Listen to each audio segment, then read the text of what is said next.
Good evening, everyone. We're just doing some quick attendance here just to make sure we satisfy quorum, which we can. I'll call the meeting to order. Any disclosure of pecuniary interest? I've got some opening remarks. The public meeting is being heard by the City Council Planning Advisory Committee, and public notice has been given in accordance with the Planning Act. The non-elected members of the Planning Advisory Committee are Mr. John Baltutis, Mr. Tyler Fenton, Mr. Paul Jennings, and Ms. Sarita Van Dyke.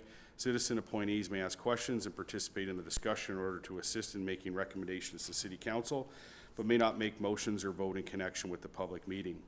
If a person or public body does not make oral submissions at a public meeting or make written submissions to the Planning Committee or City Council before the bylaw is passed, the person or public body is not entitled to appeal the decision of City Council or the Ontario Land Tribunal. If a person or public body does not make oral submissions at a public meeting or make written submissions to the City of Belleville before the related bylaw is passed, the person or public body may not be added as a party to a hearing, to the hearing of an appeal before the Ontario Land Tribunal unless, in the opinion of the tribunal, there are reasonable grounds to add the person or public body as a party. Comments received at this public meeting, as well as written comments, will be considered by the Engineering Development Services Department in analysis of the applications that were part of the public meeting tonight. For further information on how to provide comments to the City regarding an application from this public meeting, please email planning@belleville.ca. A recommendation report will be brought forward upon receipt of all agency and public comments in the future. Any persons wishing to be advised of the Belleville Planning Advisory Committee's recommendations with respect to today's applications are requested to leave their name and address on the appropriate notification sheet located on the clipboard beside the podium. And with that, we'll move on to the public meeting portion. 4.1, Notice of Complete Application, an introductory public meeting for proposed amendment to zoning bylaw 10-245, 25 Campbell Street, City of Belleville. Owner is Miracle Moore Corp, and the applicant is Foten Planning Plus Design. File number is B-77-2000. If staff could present the application, please. Thank you, Mr. Chair. The property is located on the south side of Campbell Street, west of Pinnacle Street, and east of Front Street, municipally known as 25 Campbell Street. The subject land is developed with a mixed-use building with one dwelling unit in the basement, 2 commercial units on the ground floor, and 2 residential units on the second floor. The application proposes to facilitate the conversion of a portion of the ground floor into a residential dwelling unit while maintaining the commercial frontage along Campbell Street. As such, the zoning that has been proposed is to change the zoning from general commercial C24 zone to a site-specific general commercial zone with special provisions to permit a dwelling unit in the rear portion of the ground floor with a limit on gross floor area. The official plan designation of the property is City Center, and it is within the downtown district. At this time, staff have received no correspondence from the public at this time. Back to you, Mr. Chair. Thank you. Anyone wishing to speak in favor of the application? Yeah, if you just come forward, just activate the microphone there, state your name, and you have the floor. There we go. Thank you, everyone. My name is Miles Weeks. I'm a planner on behalf of the applicant with Foten Planning and Design. I just wanted to let everyone know that we're here to answer any questions if there are any, but I think staff covered the gist of the proposal nicely. Okay, thank you. Any questions from committee members? No? Okay, thank you. Anyone wishing to speak in favor of the application, and anyone wishing to speak in opposition to the application? Okay, I don't see any. I'll have a resolution that the Miracle Moore Corporation application B-77-2000 be referred to the regular Planning Advisory Committee meeting for consideration. Moved by Councillor Alsop, seconded by Councillor Brown. All in favor? That's carried. Thank you. Can I get a motion to adjourn this portion of the meeting? Councillor Alsop, Councillor Millette, all in favor? That's carried. Thank you. Okay, moving on to Planning Advisory Committee. Any disclosure of pecuniary interest, general nature thereof? Okay, seeing none, I note that Councillor Emright Miller, Mr. Baltutis, and Mr. Fenton are absent today. Reading confirmation of the minutes, resolution of the minutes of the City Council Planning Committee meeting and Planning Advisory Committee meeting held on September 5th, 2023 be approved. Councillor Alsop, Mr. Jennings, all in favor? That's carried. Thank you. No deputations. Correspondence. Can I get a motion to receive the correspondence received in the city clerk's office? Councillor Brown, Councillor Millette, all in favor? That's carried. Thank you. Moving on to referrals from the public meeting. 6.1, notice of complete application and introductory public meeting for proposed amendment to zoning bylaw 10-245, 25 Campbell Street, City of Belleville. Owner is Miracle Moore Corporation. Applicant is Foten Planning Plus Design. File number is B-77-2000. Resolution is that report number PP-2023-43 dated October 2nd, 2023 regarding notice of complete application and introductory public meeting for proposed amendment to zoning bylaw number 10-245 as amended, 25 Campbell Street, City of Belleville, County of Hastings be received as information, and that staff report back at such time as input from the public, commenting agencies and municipal departments has been received, assessed, and addressed to the satisfaction of the Engineering and Development Services Department. Moved by Councillor Brown, second by Mr. Jennings. Any questions or comments? Councillor Brown. Thank you. I'd like to direct my question to staff. 25 Campbell Street, the commercial business is currently front onto Campbell Street. And if I understand the drawing available in attachment 5, it's being suggested that part of the street-facing location is actually where the residence would occur. And is that not contrary to downtown in terms of commercial buildings and things like that in the downtown core? Mr. Chair. Through to the chair. The intent is for the rear unit to be used for a residential unit, not the front. Sorry, if I may, could I have the drawing that was on the screen back up on the screen? Yeah, we can do that for you.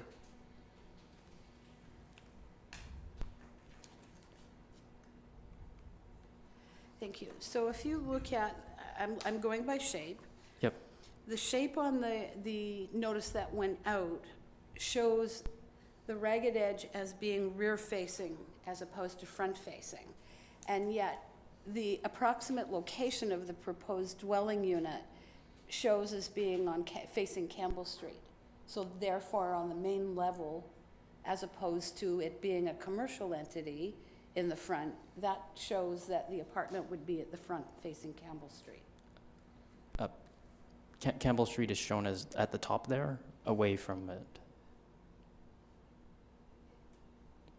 So I apologize, but I am familiar, quite familiar with the area, and that's street facing. Campbell Street, what you're showing is it's facing out to the street. Yep. Through you, Mr. Chair, Councillor Brown. So just for clarification here, Campbell Street is shown at the north, or the very top of the image there. The proposed dwelling unit is located on the ground floor within that green box that's shown in the image there, which is the rear half of the building. Pictures from the front. Pardon me? Is the photo from the front? It's from the road. Sorry. Yes, to clarify, the picture, the image there is the street image. So that's showing the front of the building. It's not showing the location of the dwelling unit. Yeah. Well, I'm comparing it to what's there, which would suggest that it's... Sorry. My mic is There you not go. activated. So comparing it to the public notice that was sent out, the shape of this particular lot shows as Campbell Street. This is front, this is Campbell, it's a one-way street. It's street facing. So where the apartment is in this is street facing. Okay, through you, Mr. Chair. So this building has a number of dwelling units in it. This is the front facade that image shows there. In that image, the upper floors are dwelling units already approved, and there's a ground floor basement unit in there as well. The unit that is the subject of tonight's application is on the ground floor, but it's actually to the rear of the building. The front facade that you see there on the main level would remain commercial. So we don't actually have an image up there showing where the dwelling is, other than that the site plan shown there, and the dwelling unit itself would be located in the green outline, which is not the front, and it is to the rear of the building and not street facing. I'll take it offline. Based on the drawing that is there with the arrow, it would suggest that, well, it may not have windows, it's street facing. And I'd understood that there was a regulation in the downtown area, the broader city definition, that anything street facing that's currently zoned commercial needs to be commercial, that we're trying to avoid having commercial space converted to residential when it's street facing, because then it opens a door of everybody who has a retail location in the downtown core that isn't doing well as a commercial location would then apply. And I do know that there have been applications in the past to have that done that have been not approved by planning advisory. Okay, So I just need to confirm where the actual apartment is. I think Mr. Deming has, Sorry, through you, Mr. Chair. I'm just going to try and draw this. Can everyone see my mouse on here? I know it's a little hard to see. Okay, so the image here, the street picture, that's being taken from this perspective, just on Campbell Street here. So I suppose it's a little disorientating, but so the front facade is right along here, and that's what you're seeing in this image here. The proposal is for the dwelling unit located at the back of the building within this area. The front area here would remain commercial, which is this unit right here. And I know it does look not like your typical storefront. This was a previous office space from a number of years ago. And I agree with you, the policies in our official plan are to support commercial storefronts. And that is in our new official plan, and that is in the draft consolidated zoning bylaw to implement that. So even though we are looking at permitting residential in the rear, we are still in conformity with the official plan with that recommendation. Thank you. okay, any other questions or comments? Okay, seeing none, all in favor? That's carried. Thank you. Moving on to reports, 7.1 staff recommendation report, proposed zoning bylaw amendment to zoning bylaw number 3014 as amended, 366 Farnham Road, City of Belleville. Owner is Gertzma Homes Limited. Applicant is RFA Planning Consultants Incorporated, and the file number is B-77-1198. The resolution reads that the Planning Advisory Committee recommends the following to City Council. That application B-77-1198 to amend the City of Belleville zoning bylaw number 3014 as amended for 366 Farnham Road, City of Belleville be approved as follows. That zoning bylaw number 3014 as amended be amended by rezoning the subject land from rural residential RR zone to low density residential type 1 R1-17 zone for the severed parcels, and a medium density residential R3-2 zone for the retained parcel, and that a holding H symbol be applied to the medium density residential R3-2 zone to require municipal water and sewer services and the reconstruction of Farnham Road prior to redevelopment. Moved by Councillor Alsop, seconded by Councillor Brown. Any questions or comments? Councillor Millette. Thank you, Chair. Through you to Mr. Chan, I see your name on the report. Earlier there were concerns while they were also written concerns. Have we addressed anything in regard to, and was it ever clarified where by this parcel of land that's under consideration for this rezoning? I know at one point there was some discussion that Geertzma at the time, or one of the developers at the time, had promised parkland or green space in this area that's now being proposed for infilling development. Can somebody explain to me whether or not that was ever, has anybody ever shown that to have been an actual promise by the developer, and by the sounds of it, it's no longer applicable for this property. If somebody, Go ahead. anybody who, Yep, Mr. through the chair, and Jared can correct me if I'm wrong, but the amount of parkland dedication for this subdivision was taken. No cash in lieu of parkland was taken. That significantly, where the park is to the north in the CF 10 zone, contributes significantly to that contribution. This block was not zoned for or dedicated towards that amount. But in terms of the numerical amount, in terms of land needed to be dedicated, has been satisfied for that subdivision. and one further question, there were some concerns that, are we still, and it was on the plan that I saw, that there were 4 mature trees that were gonna be lost on this site as well? Through the chair, the applicant has indicated that they will retain as much as they can, but there will need to be removal in order to put in foundations. Okay, thank you. Well, you know, while I'm not entirely in favor, and if anybody knows the nature of modern subdivisions, mature trees are few and far between. You know, I would certainly hope there would be some replanting or some plan for that, but, all right, thank you. Any other questions or comments?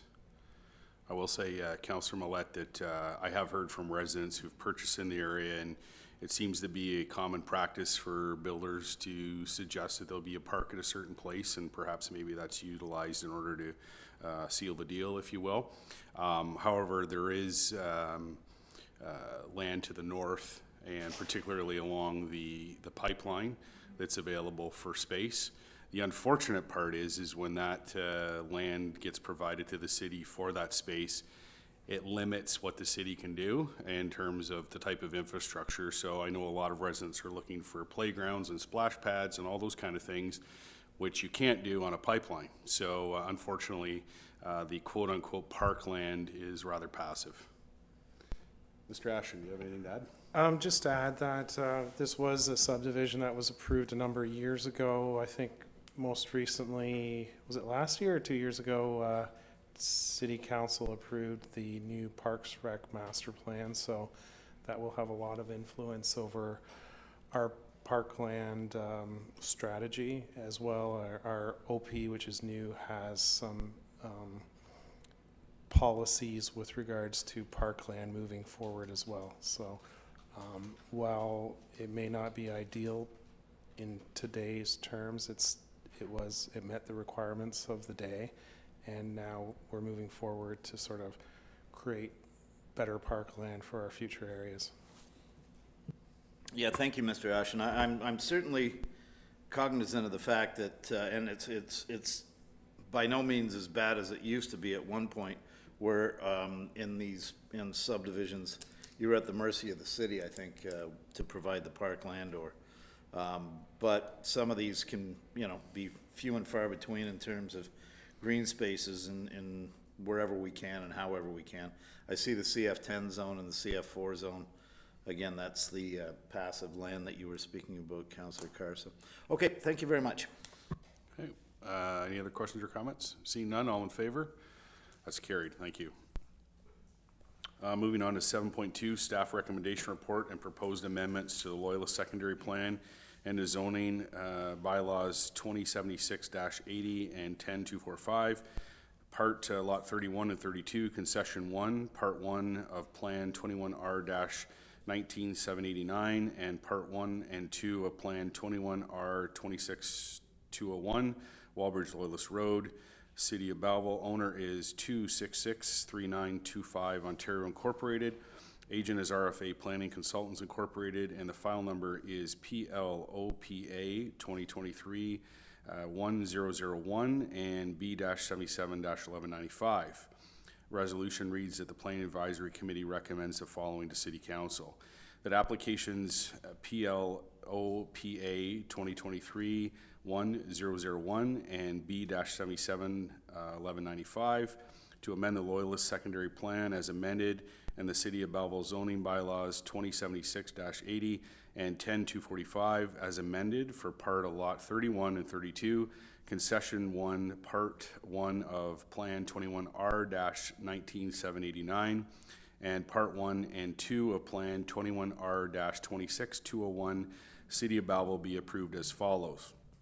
That the Belleville Loyalist Secondary Plan, as amended, be amended by redesignating the portion of the subject land designated as community facility to residential land use, exception 1, and furthermore, that special exemption policies be incorporated for the subject lands, recognizing that the development of the subject land will be permitted to occur using an individual on-site water service and individual on-site sewer service, and that zoning bylaw number 2076-80 as amended be repealed in its entirety for the subject land as shown on attachment 4, that Schedule A, map number 3 of bylaw number 10245 as amended be amended by extending the schedule to include the subject land as shown on attachment 4, and that zoning bylaw number 10245 as amended be amended by rezoning the portion of the subject land zoned community facility CF zone and agricultural A2-A zone to residential second density R2 zone with special provisions to permit development on private on-site water and sewage services. Moved by Councillor Alsop, seconded by Mr. Jennings. Any questions or comments? Councillor Brown. I recall this question was asked during the public consultation phase, but I appreciate that this is an irregular shaped piece of land and that it has environmental protected land within it, but I'm curious as to why we're zoning it residential R2 when there's only a single house going on it. Mr. Chen. Through the chair. So this parcel is within the urban serviced area. So any changes in zoning should go to a more urban zone instead of remaining in a rural residential zone, residential rural zone, which was originally. So a follow-up then, even though it's within the urban settlement area, but it's actually going on its own well and septic system, why are we zoning it R2? So just if I can answer that. So rural residential is basically for the rural area. So as I believe, as we move forward with this new zoning bylaw, those zones will sort of get captured and converted to the appropriate urban residential zone. So this R2 zone allows for a single house. The required studies support the development of only one house. So that's what the permissions will be granted, and that's what will be developed on the site. Follow-up? Okay, any other questions or comments? I just have one question with respect to the private water and sewer. So as this becomes an urbanized area, we have a bylaw which requires residents to hook up. Is this exemption for a period of time, or is it permanent in terms of they'll never have to hook up to services? It's very highly unlikely that services will be available to that site. So even though never say never, I don't foresee that urban services will be running by that house. So the answer would be, I doubt that they'll ever have the opportunity to get urban services, whether they want them or not. Okay, great, thank you. Any other questions or comments? Seeing none, all in favor? That's carried, thank you. 7.3, staff recommendation report, proposed zoning bylaw amendment to zoning bylaw number 10245 is amended. 665B and 667A, B, and C, Dundas Street East, City of Belleville. Owner is Mackenzie Cairns, Paul Hounslow, and Jerry DeRocco. Applicant is Mackenzie Cairns. File number is B-77-1199. Resolution is the Planning Advisory Committee recommends the following to City Council. that application B-77-1199 to amend the City of Belleville zoning bylaw number 10-245 as amended for 665B and 667 A, B, and C Dundas Street East, City of Belleville be approved as follows. That zoning bylaw number 10-245 as amended be amended by rezoning the subject lands from general industrial M2 zone and environmental control E zone to residential first density R1 zone and environmental control E zone, which would reflect the 100-year floodplain. Moved by Councillor Alsop, seconded by Councillor Brown. Any questions or comments? Seeing none, all in favor? That's carried. Thank you.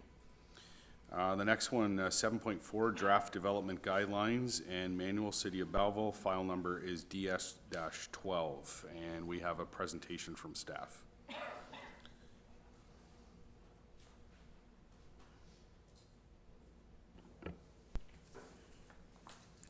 Good evening, Mr. Chair and the rest of the Planning Advisory Committee and fellow staff. My name is Jared Glidden, Development Engineer. My name is Nathan Janopoulos. I'm a Development Engineering intern. In the Approvals section in the Engineering Development Services Department. We are here tonight to present the Draft Development Guidelines and Manual to the Planning Advisory Committee with the overall intention to bring these documents to Council in the future for endorsement concurrently with the Consolidated Zoning Bylaw. Tonight, we will go through each document and provide a high-level overview of the contents of the documents and discuss the overall intention and objectives of the documents. We will also touch on the history of the development manual and to outline how the manual got to where it is today. As enabled through the urban design policies in the city's official plan approved back in April, the city has developed design guidelines and revised standards as companions to the proposed draft consolidated bylaw that is currently moving through the public process. The draft consolidated zoning bylaw is intended to modernize, simplify, and increase the flexibility in zoning. And the related development guidelines and manual are intended to clarify design policies and update existing site plan and subdivision standards for new developments.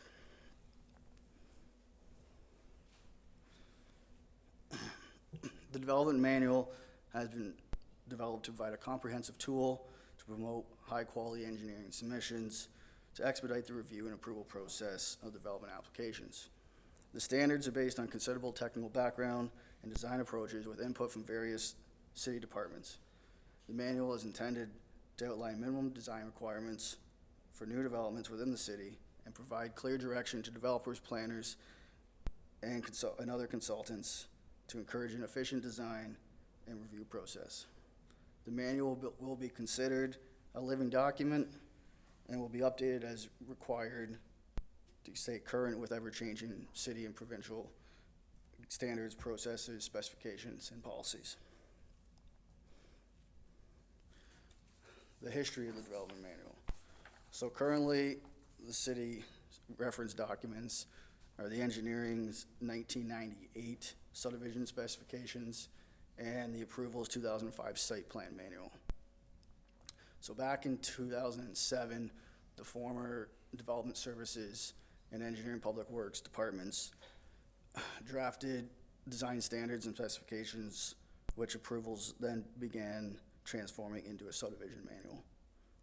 In 2010, the city was granted waterworks approval from the province, and this responsibility was delegated to the staff in Environmental and Operations Services.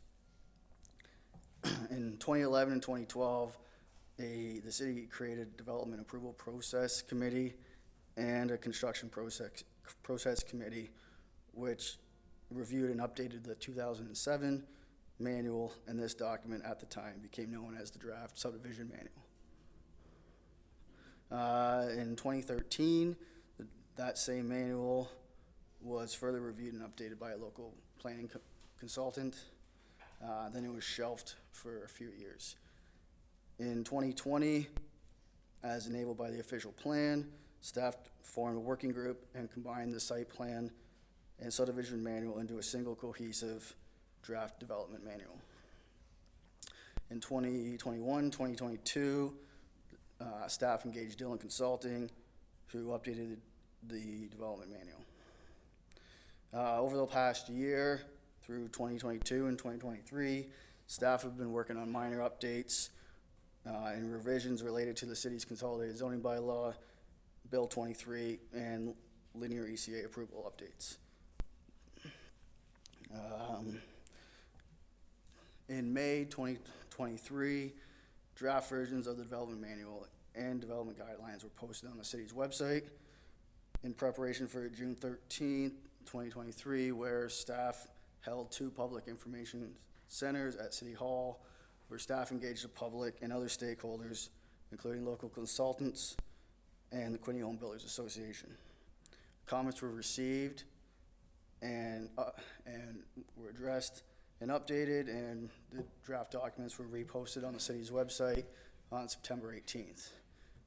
Here we are tonight presenting to you guys for endorsement, and the next step will be to receive any comments from tonight and over the next few weeks from the public and other consultants and stakeholders, and we will update the documents and bring it forward to council for endorsement alongside the draft consolidated zoning bylaw.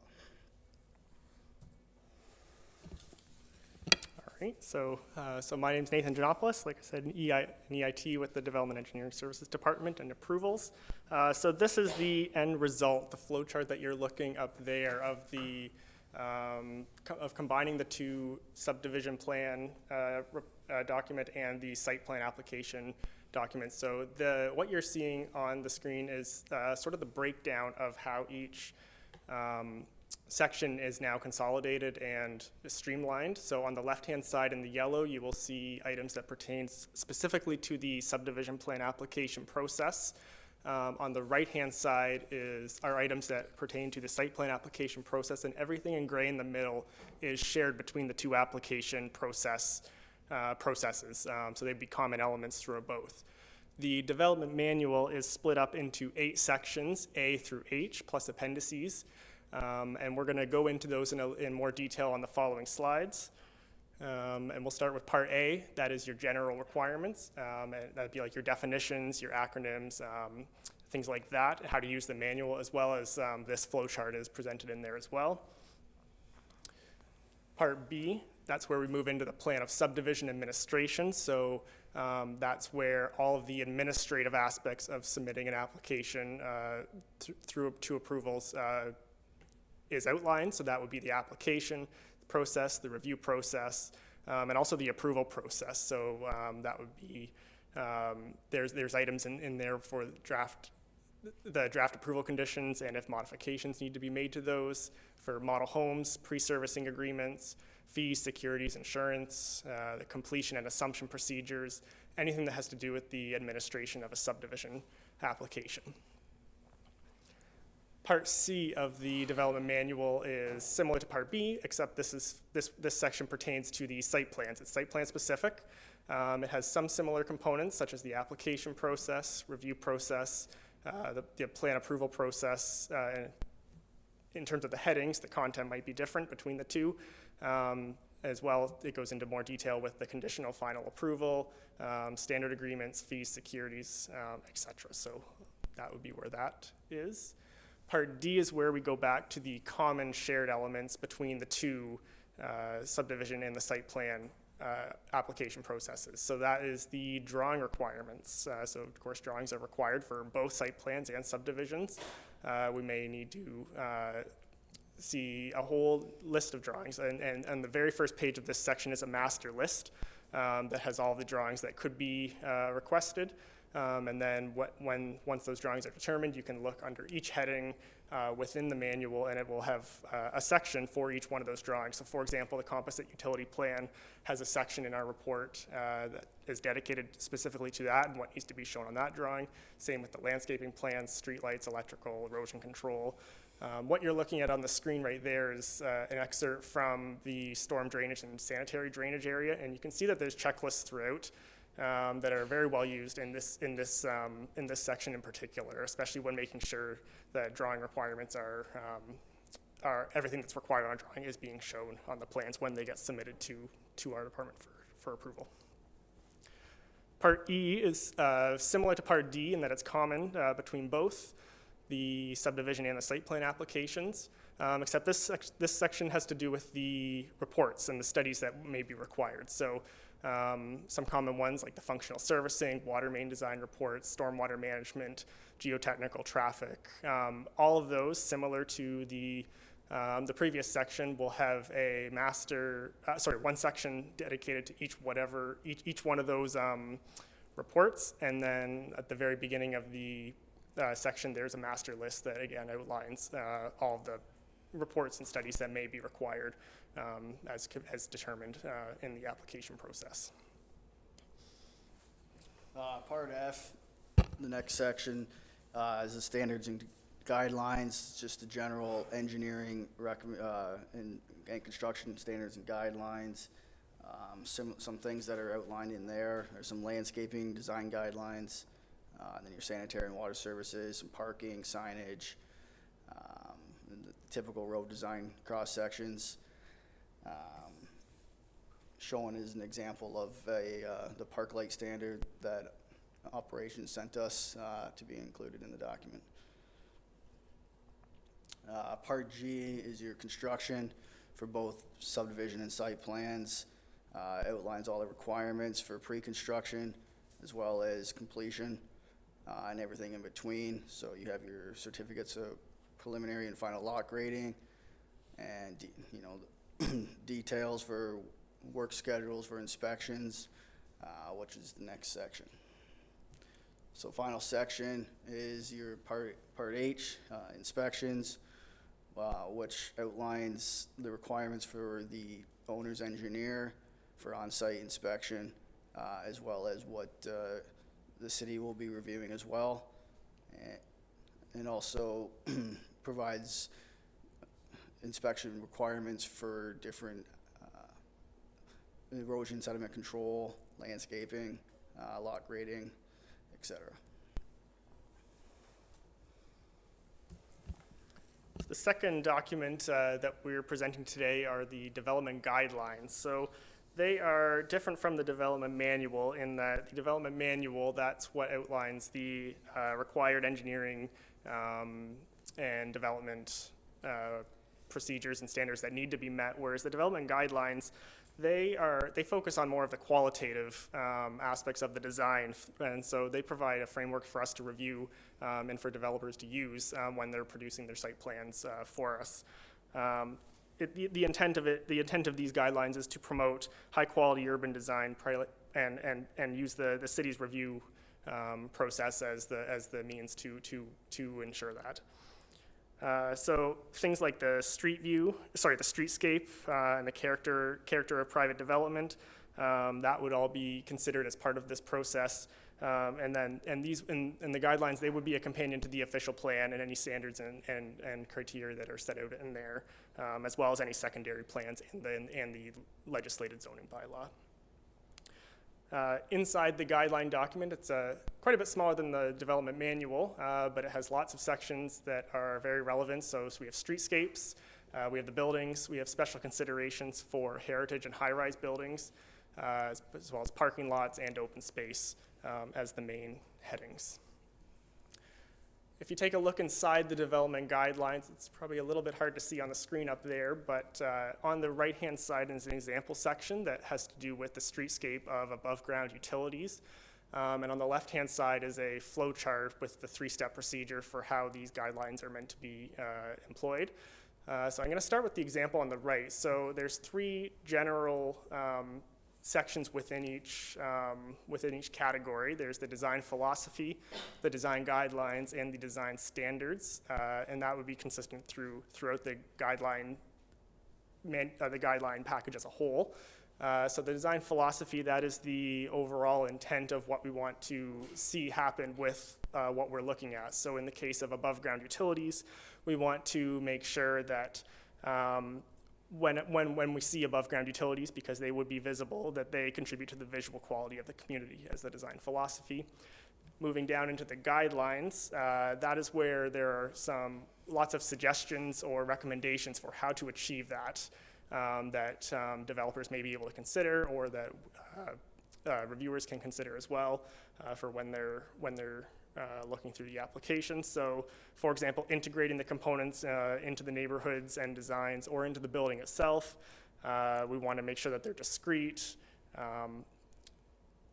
or group, even as simple as grouping utilities, either shared utility poles or grouping utilities into a common corridor, common side of the street, for example, are all examples of how this particular example can be used to achieve that. The final section is the design standards section, which is what actually needs to be done, what we need to see on the submissions in order to make sure that we achieve the intent of the design philosophy. So for this particular example, we want to make sure that they're screened and hidden away from public view, that they're grouped where possible, so that we can minimize the street clutter, the visual street clutter, as well as locating, and this one also has the criteria of locating the utilities on one side of the street, and the reason behind that in the guidelines section actually says because we want to make sure the trees can grow, have room to grow over time, and that they don't interfere. So that all contributes to the design philosophy of making sure that the streets in this case are aesthetically pleasing and vibrant, and a similar procedure for all of the other sections in here. A similar framework will be used for everything throughout this guideline document. So just to add on to what Nathan was saying, the development guidelines provide the design philosophy, the intent, and the standards that support the creation of vibrant, animated, pedestrian-oriented streetscapes through landscaping, street furniture, and planning and design.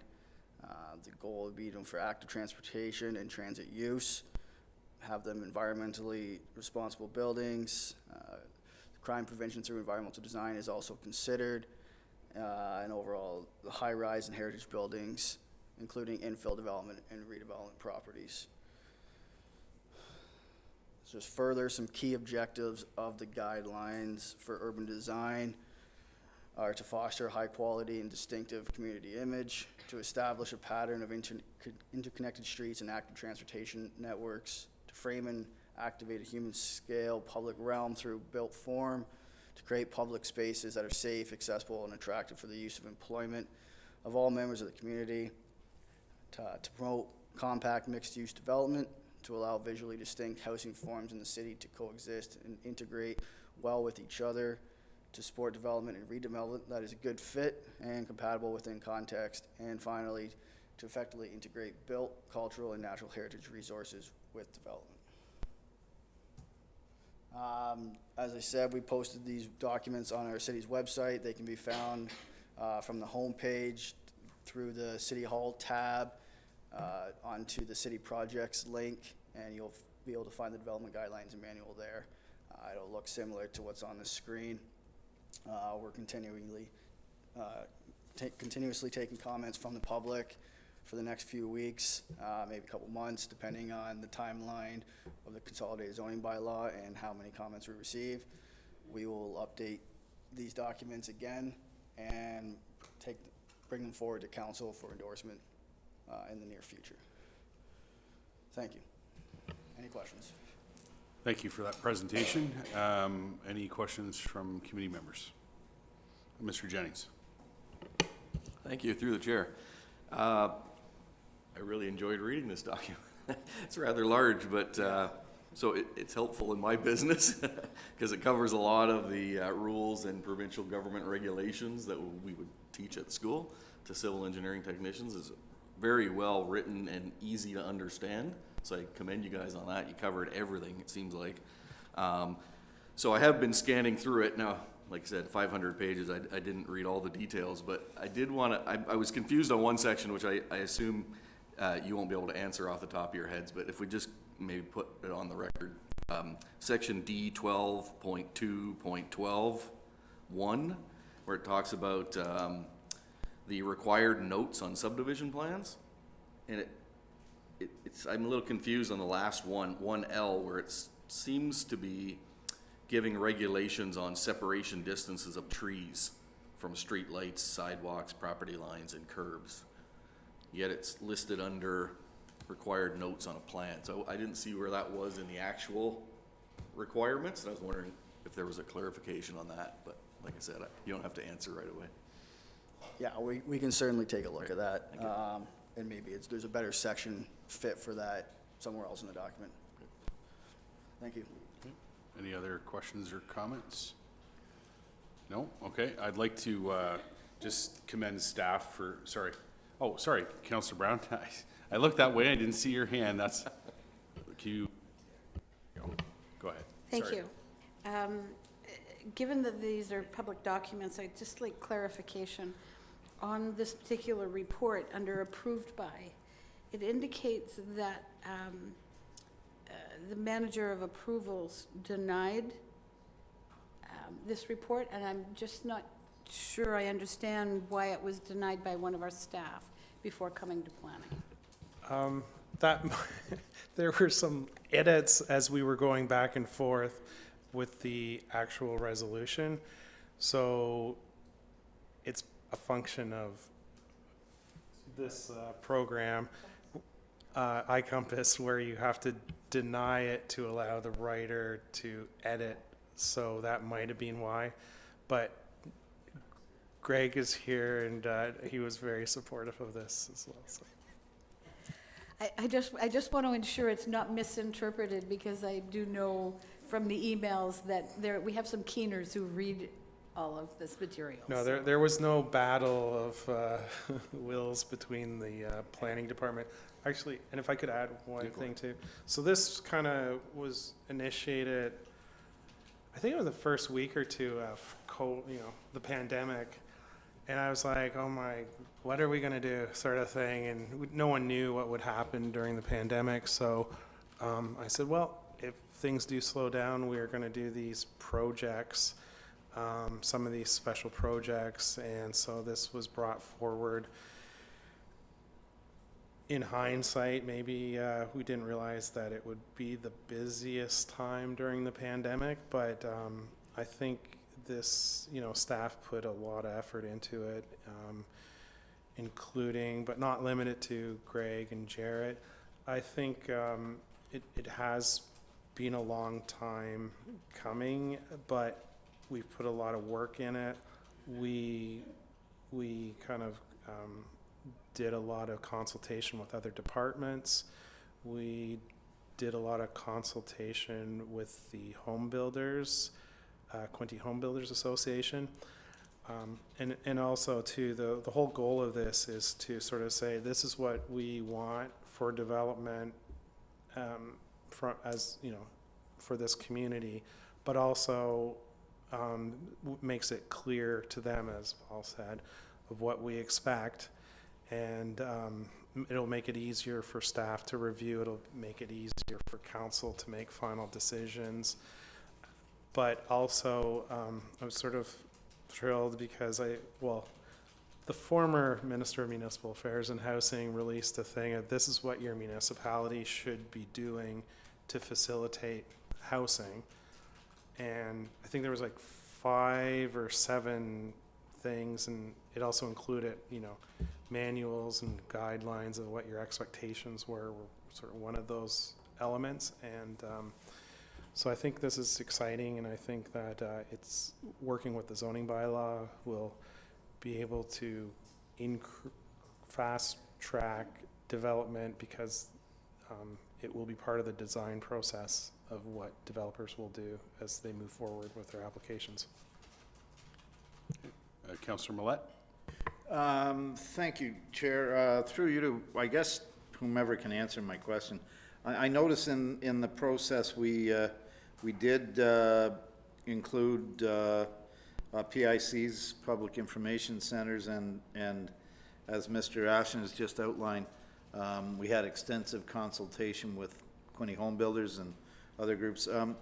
Just if you can, and again, a high-level description, are there any, were there any examples of where we use some of the input from either the PIC or the consultation with home builders where policy was adjusted, or we, changed anything substantively? Yeah, through you, Mr. Chair. Yeah, there was about 25 comments so far, and more, we expect more to come. The Quinny Home Builders Association is still working on actually sending us their formal comments, but we did receive comments from a local planning consultant, and that was updated, some policies in the manual from their comments, as well as some other updates were made through some comments from the public that we received today. Good, it's good to hear we're listening, thank you. Thank you. Yep, Ms. Van Dyke. I was just wondering, through you, Mr. Chair, could you remind me how we're sending out the public notices? Sure, I'll let staff answer that. So just in terms of how public notices are going out, how we're advertising, is that what you're looking Correct. for? Yeah. Yeah, through you, Mr. Chair. I know this one in particular has been advertised for the last couple of weeks. We had an ad in Community Press, also on Facebook and social media, and it's on our website as well. So multiple ways of trying to engage the public to get their comments and overall endorsement. Yeah, go Just ahead. a note of clarification, so when you said social media and Facebook, is it through the City of Belleville's Facebook page? Perfect. That's correct, yeah. Wonderful, thank you. Mr. Ashton, you want to add to that? Yeah, and Jared, I think one of the, probably can explain as well, the any kind of project like this, we usually keep an interested parties list. So we would have sent specifically, you know, those, and I don't want to put you on the spot of how many people are on our interested parties list for this project, but, oh, Greg has the answer right there.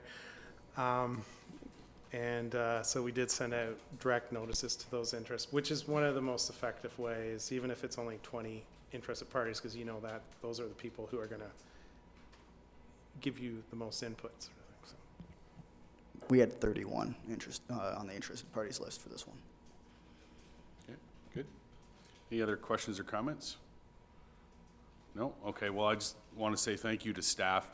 You know, when you really look back over the last couple of years between the official plan, we're getting closer to the consolidated zoning bylaw, and now these development manual and guidelines certainly provide overall map and direction as to how developments to occur.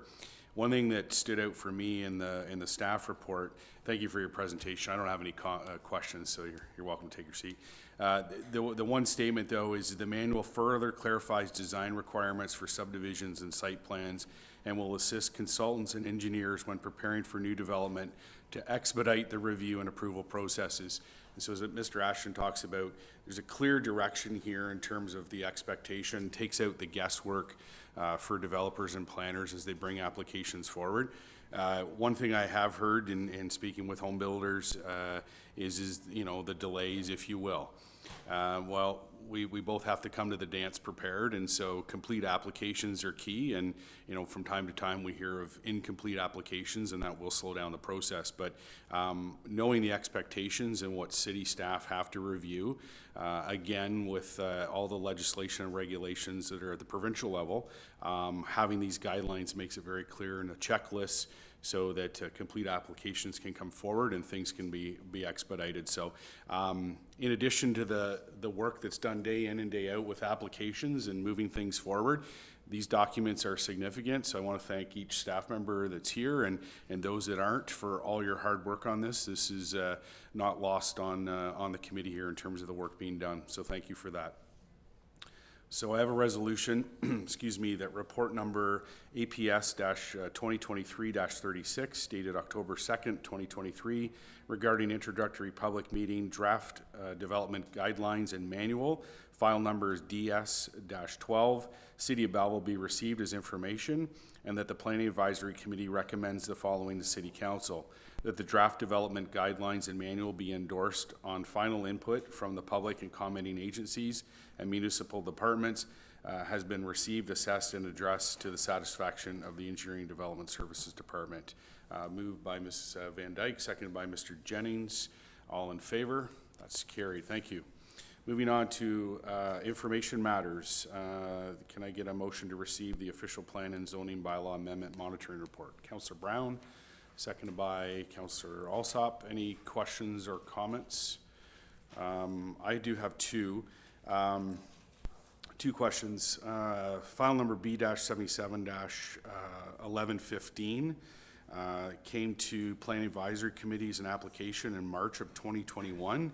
And there's a note there that says we're waiting for follow-up with the agent. And just wondering if there's any update, or do we continue to wait in bated breath? I do know that application has a plan for 156 dwellings, and March 2021 seems like some time ago. Thank you, Mr. Chair. I'm going to defer this to Greg. I'm Very not good. on this. No problem. Certainly, yep. This, so I gather this is the rezoning associated with Hanley Park subdivision? That's correct. That's right, okay. So, yes, I know peer review comments were provided to the applicants. I guess it was September of last year, and we are waiting for follow-up on that from them. It's something where we can reach out certainly to the proponents again and just try and get an update on that, because I know there were a couple of different studies, I think, that were looked at, traffic and environmental as well, that can take some time, particularly environmental, to look at, but we'll reach out on that. Okay, thank you. And the second one is B-77-1124 and B-50-3-33. It came to Planning Advisory Committee in December 2020. I believe that has to do with a development on Maitland Drive, and we were waiting on MTO comments.